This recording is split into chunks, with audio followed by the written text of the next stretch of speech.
What if I told you the machine that redrew our cities, rewired time, and altered the climate began as a rattling tricycle in a quiet German yard in 1885? Its engine coughed, neighbors scoffed. Then the world lurched forward. This is the ignition spark that never stopped burning. Before pistons conquered the streets, cities choked on manure, flies, and noise. Carriages jammed the avenues. Time moved at a horse's patience. Tinkerers dreamed of speed that ignored hunger and fatigue, of travel on demand, not at the mercy of hooves and hay.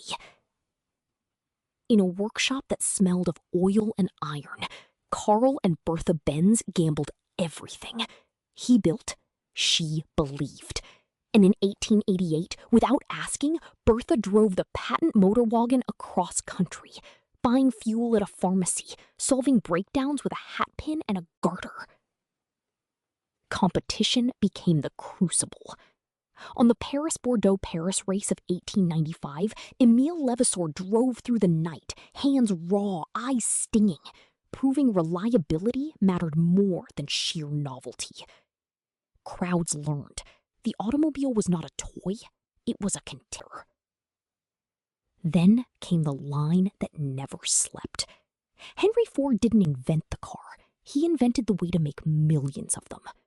The moving assembly line in 1913 turned minutes into money, skill into stations, and the Model T into a passport for the masses. Roads answered the surge. Gravel gave way to asphalt. Filling stations bloomed at crossroads, and mechanics learned a new language of spark, carburetor, and tire. Town limits stretched, courtships lengthened, and the Sunday drive stitched distant lives together. Style and speed seduced the interwar years. Streamlined bodies whispered promises. Coach builders sculpted steel like tailors. Ettore Bugatti and rivals chased elegance at velocity, motors singing on alpine passes, while dashboards winked with jeweled gauges. War refashioned wheels.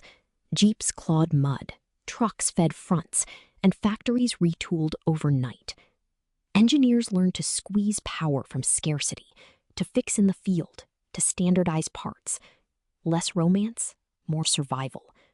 Lessons would outlive the battles that taught them. Peace unleashed the open road. Suburbs unfurled like maps, chrome flashed under drive-in neon, and interstates threaded a continent. Eisenhower signed the act, and suddenly distance felt negotiable. Vacations by V8, youth sealed behind a windshield, freedom with a key. But speed had a bill. Crashes soared. A librarian quiet voice, Ralph Nader, shamed complacent giants, and steel learned to care. Seatbelts, crumple zones, padded dashes, shatterproof glass. Safety became design, not afterthought. Saving minutes now meant saving lives. Then the pumps ran dry. Queues snaked around blocks in 1973. Suddenly, efficiency was patriotic. Small was smart, and wind-tunneled every crease. Catalytic converters breathed cleaner. Downsized engines learned thrift, and new challengers from Japan rewrote the playbook. Microchips crept under hoods. Carburetors bowed to injection. Diagnostics spoke in codes. Robots welded with tireless sparks. Reliability rose. Emissions fell.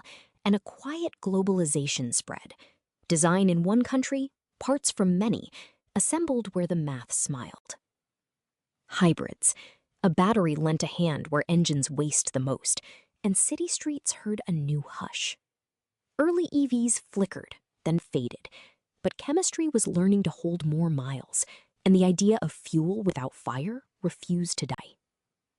The 2010s cracked the market wide. Startups made batteries aspirational, charging corridors stitched coasts, and a sedan's software mattered as much as its steel. Investors cheered, skeptics grimaced, yet the curve bent.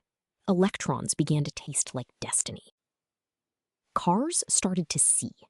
LiDAR stitched point clouds, cameras parsed lanes, and a steering wheel twitched by itself. The dream? Errands without drivers, nights without sirens. The catch? Messy streets, rare edge cases, moral math. Teaching judgment to silicon is slow. Now the dashboard talks back. Cars patch themselves over the air, trade packets with traffic lights, and harvest data like mile-long smartphones. Convenience blooms, and so do new shadows, hacks, black boxes, and the uneasy question of who owns the road's memory. The battery's promise meets the Earth's price. Salt flats surrender brine, mountains yield nickel, factories chase carbon-neutral vows, recyclers dream of closed loops. Solid state whispers safer, faster, lighter, but every mile must answer. Progress for whom, and at what cost? From tricycle cough to silent glide, the car remade the map, and our days upon it.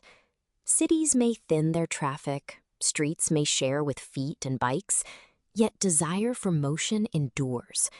The next frontier isn't just faster wheels, it's wiser journeys. Where should we go now?